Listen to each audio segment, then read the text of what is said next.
Detour Dan. Yes. That's how our community here in Phoenix, Arizona, and pretty much the state, they know you as Detour Dan. I'm sitting with Dan Beach. Dan, we haven't seen you, we haven't heard from you in a little while. You haven't been on 92.3 FM in about a month now. Where have you been?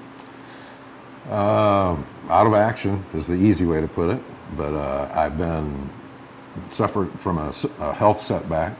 We'll call it what it is. It was a stroke, and I've had a second incident since, and that's why there's probably taken so much time for me to get back on the horse. It's probably going to take a little while longer yet too, but that's where I've been, and that means hospitals and seeing doctors and physical therapy and the like, and just kind of a slow process trying to get back.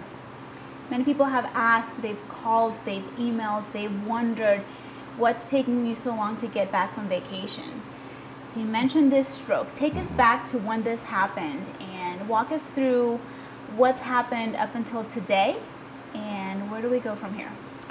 Well, it'll always be easy for me to remember when, because it was the day after Mother's Day, and we had just been out, and I actually went to Topgolf for the first time in my life, and felt so good about how we spent the day. My daughter's boyfriend took a little video of me hitting the golf ball. It was the first time I'd swung a golf club in about a year, and I got pretty excited I was going to be golfing soon. And the very next morning, May 13th, on a Monday, I drove to work, and on the way there, I started to suffer from some symptoms that were out of the ordinary. I was starting to sweat. My left leg and left arm started misbehaving. Thank goodness I drove with my right foot and my right hand, so I got where I was going. But once I got to work, I climbed up a flight of stairs, and boy, that was like Mount Everest trying to get up. My left leg didn't want to work. My left arm didn't want to work.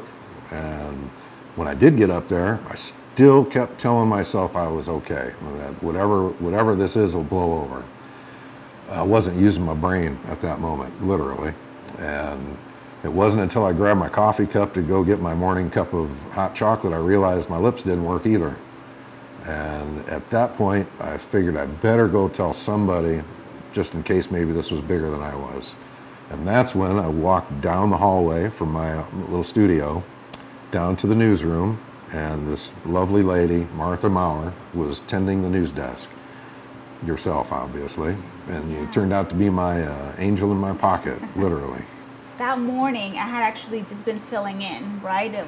Our morning coordinator was off that day, and so I'm glad that I was there because typically we don't get to see you. You walk in and you're ready to go because you're preparing for 3 hours of grueling back-to-back traffic reports every 6 minutes in the morning during Arizona's morning news, and you have a studio in there that's equipped with the maps and the computers, and you're on the go every single moment. You are just ready to go and give us the latest in traffic. But that morning, you came to me and you told me, I don't want to scare you. I'll never forget the way that you started. When you hear that, it's, oh boy, now I'm scared. Happening. I don't want to scare you, but there's something wrong. That's exactly right, too. There was something wrong, and it was just like I described, and that's what you asked me. You asked me, what are you experiencing? What's the problem? And I explained the weakness and the numbness in my arm and my leg and my lips, and started worrying that I wouldn't be able to go on the air. And I think your common sense kicked in and thought, maybe we ought to call 911. But being the manly man that I was trying to be, that was not necessary. And it took you about 2 seconds to change my mind that, no, we really do need to call 911. And it was a good thing, because after you sent me to the lobby to go lay down on the couch for a few minutes for the paramedics to get there, it was obvious there was something wrong. My blood pressure was 220 over 110.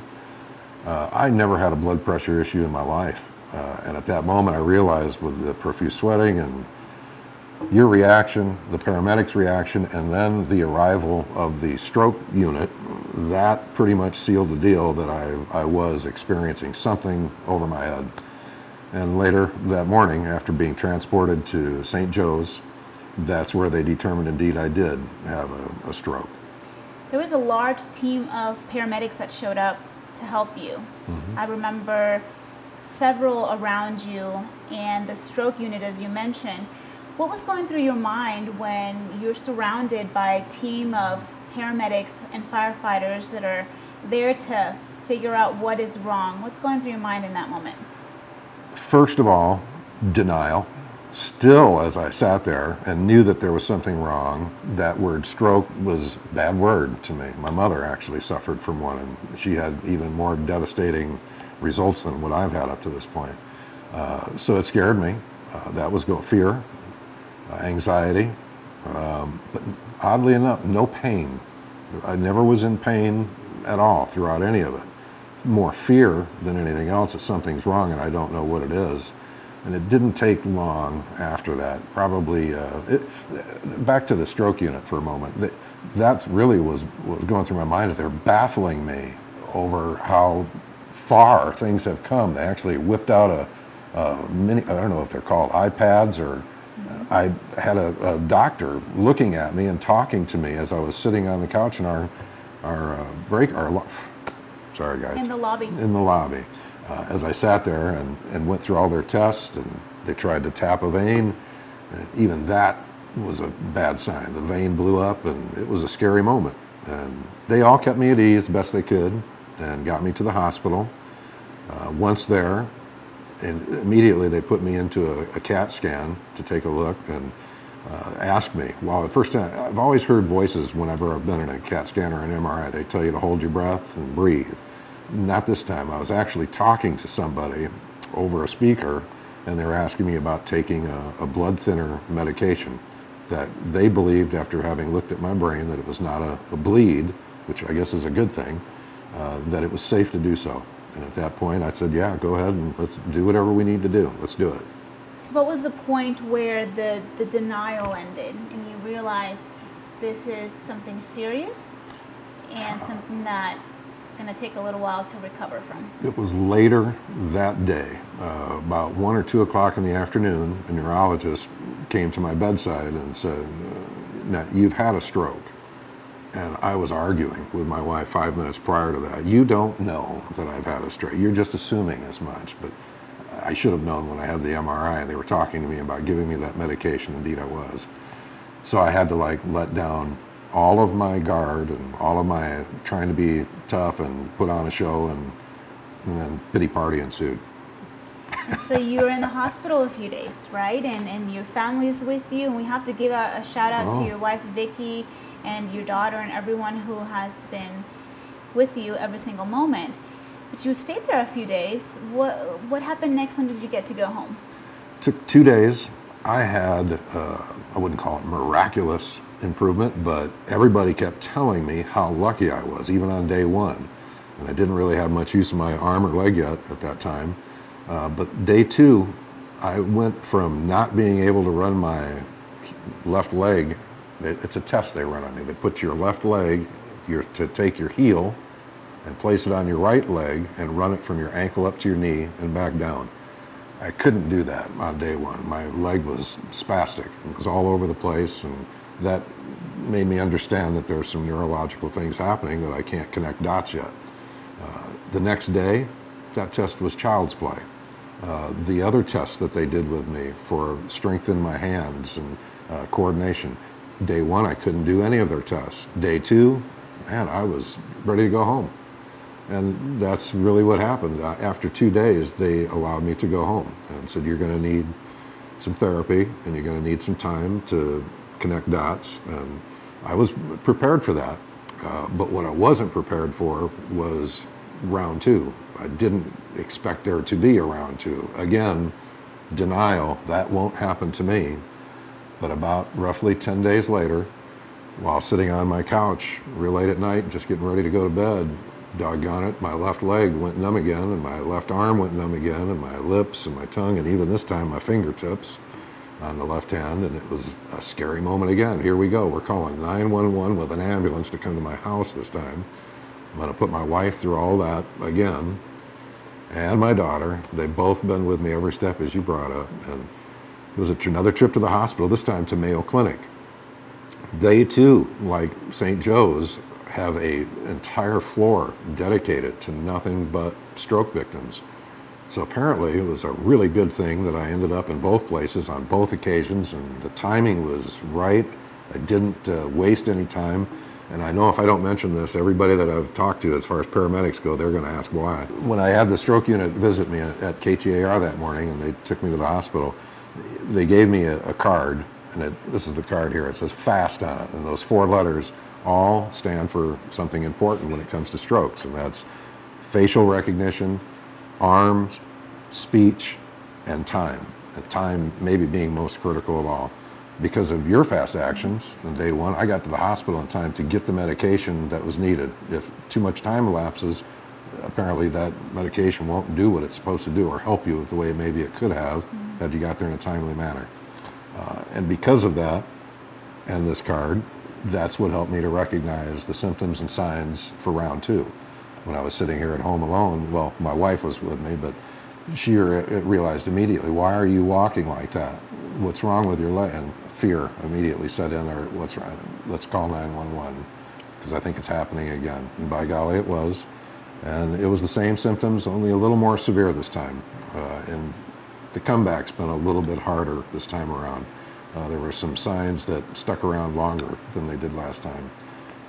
If you haven't noticed, I'm not at my full, vibrant self that I would like to be, but it's coming day by day by day, and there's a lot of reasons why. And most of it is therapy.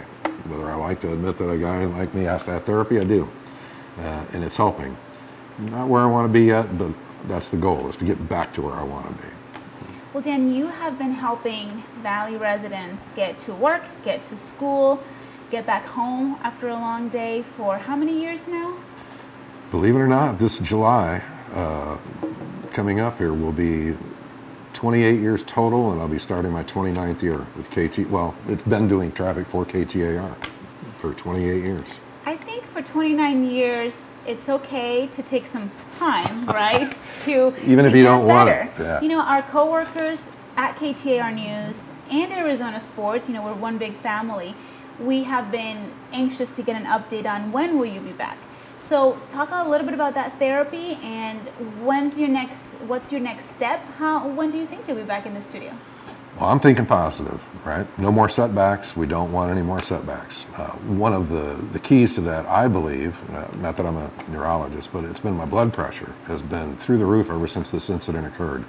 And it was just yesterday where for the first time my blood pressure was actually in the acceptable range on both high and low numbers. Never ever had a problem with that in my life until now. But it's taken some time to get the right adjustment for the medication, to get just the right milligrams that were needed to bring it down. And I think we're there. So that's step number 1. Step number 2 is to identify why I had the stroke. And that, I wish I could tell you we knew that. And that's the scary part about it still, is I just still don't know for sure why. Now, will it happen again? We don't know. We don't know if it'll happen again. And if it does, that could set me back again. But after having been where I've been, and it's been a scary place a couple times, I'm not as afraid of it as I would have been in the past if it were happening for the first time. I know that I can come back, and I know that I can get strong again, and I know that I can get through it. No guarantees, of course, but I feel that way. I've got a positive attitude about it. I feel good about it. Well, we feel good about it too. Let's wrap it up with a message to all your fans out there, because you have a lot of fans. Everywhere we go, people know who you are. They recognize your voice. They're waiting for that It's Friday every Friday morning. And so what do you want to say to everybody that's tweeted at us, at you, that have sent in those emails and have called in to our newsroom demanding answers? What do you want to say to everybody? For a lot of those folks, especially the ones that have texted and the ones that have contacted me on Twitter and Facebook, and just people who just in general just want to know. First of all, thank you for asking, that you care enough to ask. I've been intentionally laying low for obvious reasons, but now is the time. I feel like whatever happens from this day forward is the way it's supposed to be. I thank everybody for being patient and waiting it out for me to have this moment with you and to express it all. Thank you first to everybody that has called and that has wanted to help and just interested. I can't tell you how much it means to me. So, I'm sorry. Well, Dan, we can't wait to have you back. So just take your time. We're still going to be there. Hey, take KTAR's been around for 90 some years. I think we can wait a few more months, or maybe sooner. Let's hope on that. I'm hoping before August gets here, you're going to be hearing me stuck in your ear again. Let's hope. Sounds good. Thank you. I like that. Thank you.